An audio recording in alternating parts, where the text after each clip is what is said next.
Bonjour mes chers amis. C'est un vrai plaisir de vous retrouver ici aujourd'hui. Je m'adresse à vous, oui, à vous qui avez passé 65, 70 ou peut-être même 80 ans. Vous qui avez vécu 1000 choses, construit une vie, élevé une famille, décoré votre maison avec amour, souvenirs et un peu d'habitude aussi. Mais aujourd'hui, j'aimerais vous proposer quelque chose d'inattendu, un petit changement qui pourrait avoir un grand impact, pas sur votre décoration, mais sur votre sérénité, votre santé, votre liberté de mouvement. Et si je vous disais que certains objets dans votre maison vous ralentissent, vous fatiguent et même qui parfois vous mettent en danger sans que vous ne vous en rendiez compte, restez bien avec moi jusqu'à la fin. Car ces 10 objets peuvent transformer votre quotidien plus que vous ne l'imaginez. Une de mes voisines, Madame Lemoine, 78 ans, élégante, cultivée, a glissé dans son salon en allant chercher sa télécommande, pas à cause d'un tapis, ni à cause d'un sol mouillé, non, à cause d'un objet qu'elle gardait depuis toujours. Un objet inutile, mais plein de souvenirs. Et c'est là tout le piège. Nous gardons des choses, par habitude, par attachement, par peur de faire le vide. Mais parfois, ces choses nous volent notre bien-être. Et vous savez le pire? Nous ne les voyons même plus. Aujourd'hui, je vous propose d'ouvrir les yeux, ensemble, et de retrouver l'espace, la fluidité et surtout, la tranquillité. Mais attention, je ne vais pas vous demander de jeter toutes vos affaires du jour au lendemain. Je ne suis pas une minimaliste, extrême, je suis juste une femme de 67 ans qui a compris une chose. À un moment de la vie, accumuler n'est plus un besoin. C'est alléger qui devient une force, alors pas de pression, juste des idées concrètes, des conseils simples, bienveillants et adaptés à nous, les seniors. Commençons par un classique, ce fauteuil dans le coin du salon. Vous voyez lequel? Celui qu'on ne s'assoit jamais vraiment dedans. Trop bas, trop dur ou simplement pas pratique. Mais on le garde parce qu'il était là quand les enfants étaient petits. Parce qu'il vient peut-être de vos parents. Parce qu'on n'ose pas s'en séparer. Et pourtant, il prend de la place. Il gêne la circulation. Il oblige à contourner, à faire attention en marchant. Et dans un moment d'inattention, c'est le petit orteil qui s'en souvient. Ce fauteuil, c'est un piège affectif, un objet du passé, qui n'a plus sa place dans le présent. Je vous pose une question simple. Si vous deviez emménager aujourd'hui dans une maison plus petite, emmèneriez-vous ce fauteuil avec vous? Si la réponse est non, alors pourquoi le garder maintenant? Mon conseil, donnez-lui une nouvelle vie. Proposez-le à une association, à un étudiant, ou même à un théâtre local pour leur décor. Vous ne perdez rien. Vous gagnez de l'espace, de la lumière, de la sécurité. Allons faire un tour dans la cuisine. Un endroit où l'amour se transmet par les recettes, où chaque ustensile semble avoir une histoire.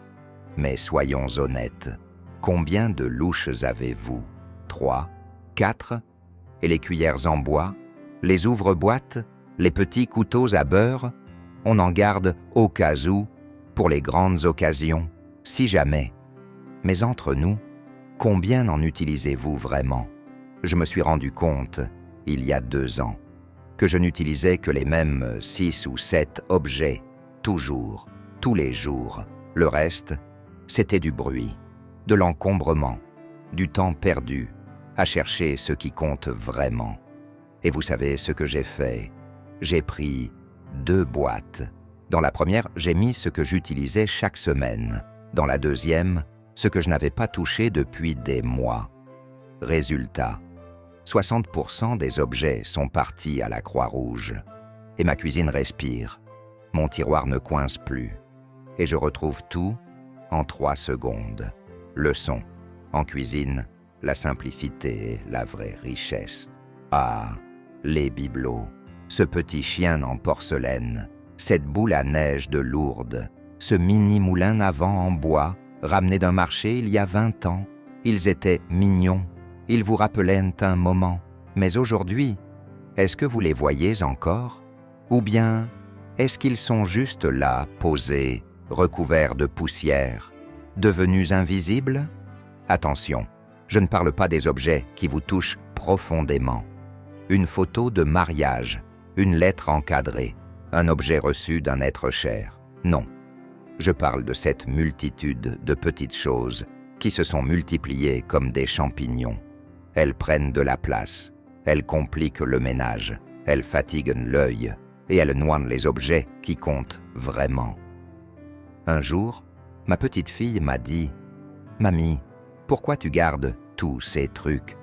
On ne sait même pas ce que c'est. » Et ça m'a fait réfléchir. Je me suis dit « Si moi-même je ne me souviens plus pourquoi je les ai, alors ils ont déjà perdu leur mission. » Ce que j'ai gardé, une rose en céramique, offerte par mon mari il y a 30 ans. Une pierre que mon fils avait ramassée à la plage et décorée pour moi. Et un tableau d'une amie aujourd'hui disparu, le reste, j'ai donné. J'ai libéré mes étagères et surtout, j'ai donné de l'espace à mes souvenirs vrais. Allons faire un tour dans l'armoire, ou plutôt dans le musée du textile. Vous savez de quoi je parle, ce chemisier que vous gardez parce qu'il était cher, mais que vous ne portez plus depuis 12 ans. Ce pantalon trop étroit, au cas où vous perdriez quelques kilos.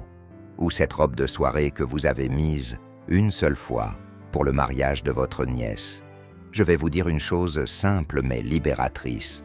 Un vêtement qui dort depuis 3 ans n'est plus un vêtement. C'est un fardeau. Un jour, j'ai tout mis sur le lit. Une pile, je porte souvent. Une pile, je ne suis pas sûr. Une pile, plus jamais. Et vous savez quoi? La pile, plus jamais, était la plus haute. Et en me séparant de ces habits du passé, j'ai retrouvé une armoire vivante. Une armoire qui me ressemble aujourd'hui. Pas celle d'une femme que j'étais il y a 20 ans. Et surtout, chaque matin, s'habiller est devenu un plaisir, pas un dilemme. Posez-vous cette question simple. Est-ce que ce vêtement me fait du bien ou juste de la peine? S'il vous fait soupirer en le voyant, il est temps de lui dire au revoir. Voici le plus insidieux de tous, les objets au cas où. Vous les connaissez bien. Le mixeur que vous avez utilisé 2 fois, la lampe de bureau de secours, la 3e rallonge électrique, la paire de chaussures de randonnée, que vous ne mettez plus depuis que vos genoux vous font mal. Tous ces objets ont une particularité. Ils jouent sur votre peur. Peur de manquer, peur de regretter, peur de ne pas être préparé. Mais posons-nous une question sérieuse. Combien de ces « au cas où » se sont vraiment révélés utiles ces 5 dernières années? Et surtout, à quel prix vous les gardez? Prix en espace, prix en charge mentale, prix en stress visuel. Je vais vous confier une phrase que j'ai accrochée dans mon bureau. Si ce n'est pas un oui clair, c'est un non. Aujourd'hui, je préfère faire de la place pour ce que j'utilise, j'aime et qui me sert au présent. Et vous, combien de « au cas où » pourraient libérer vos tiroirs et votre esprit? On entre maintenant dans un territoire dangereux, le tiroir à papier, ou plutôt la caverne de stress, facture EDF de 1998, contrat d'assurance d'une voiture vendue depuis 12 ans, ordonnances illisibles et cette pile de relevés bancaires que vous n'avez jamais relus. Je le sais, car je l'ai vécu. Ces papiers, on les garde par peur, peur d'en avoir besoin, peur de jeter par erreur, peur de faire le tri. Mais la vérité, c'est que trop de papier, c'est comme trop de bruit.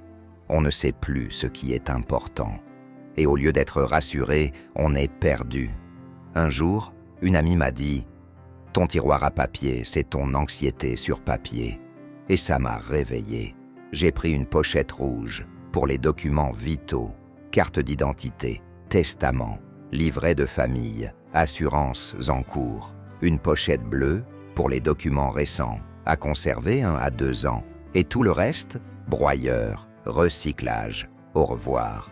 Résultat, je respire. Et surtout, si un jour mes enfants doivent m'aider, ils sauront exactement où chercher. Trier ses papiers, ce n'est pas jeter sa vie, c'est préparer la suite et se faire du bien dès maintenant. Là, on touche à une corde sensible.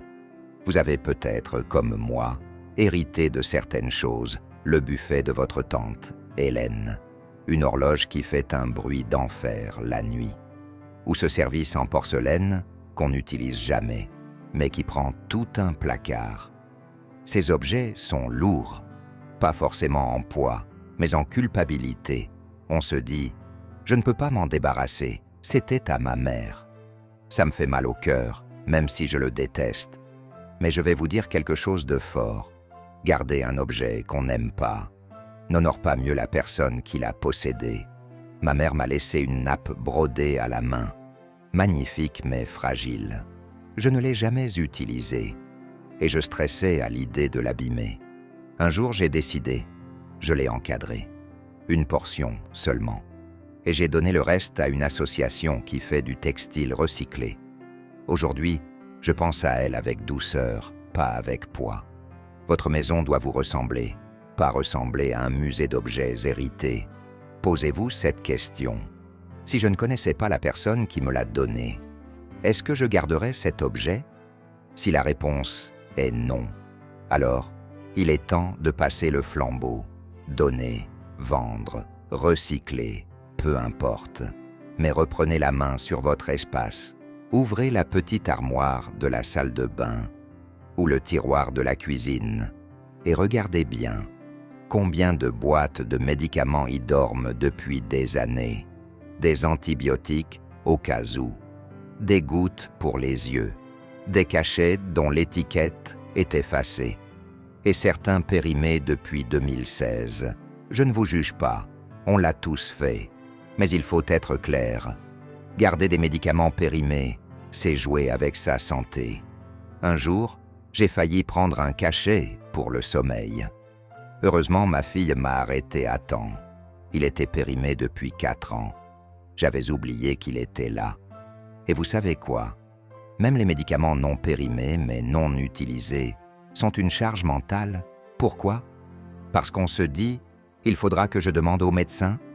Je ne me souviens plus à quoi ça sert. Et finalement, on garde, au lieu de clarifier. Mon conseil est simple. Faites un tri tous les 6 mois. Jetez, en pharmacie, tout ce qui est périmé ou sans ordonnance actuelle. Ne gardez que ce qui vous a été prescrit récemment, clairement identifié et utile. Votre pharmacie ne doit pas être un musée. Elle doit être un outil de soin, clair, sûr, accessible.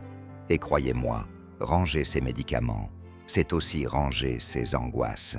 Revenons maintenant au cœur du logement, le mobilier. Je vais vous dire une vérité difficile, mais essentielle. Un meuble peut être magnifique, mais dangereux. Un canapé trop bas, une table massive qu'on contourne tous les jours, une commode qu'on n'ouvre plus parce que les tiroirs coincent, un vieux vaisselier hérité qu'on n'ose pas déplacer, mais qui bloque la lumière. Ces meubles ont peut-être été pratiques, esthétiques, symboliques, mais aujourd'hui, est-ce qu'ils vous servent ou est-ce qu'ils vous ralentissent? J'ai eu ce déclic le jour où je me suis cogné la hanche pour la 3e fois sur le coin de ma table en chêne. Belle, certes, mais trop large pour ma pièce, et je n'avais plus de place pour circuler librement. J'ai fini par la remplacer par une table plus petite, ronde, légère. Résultat, je peux marcher sans me contorsionner, et mon salon a gagné en clarté, en fluidité. C'est comme si j'avais enlevé un poids de mon corps et de mon esprit. Le bon meuble, ce n'est pas le plus grand ni le plus noble. C'est celui qui vous respecte, qui vous facilite la vie. Alors posez-vous cette question. Si je devais repenser cet espace aujourd'hui, est-ce que je remettrais ce meuble?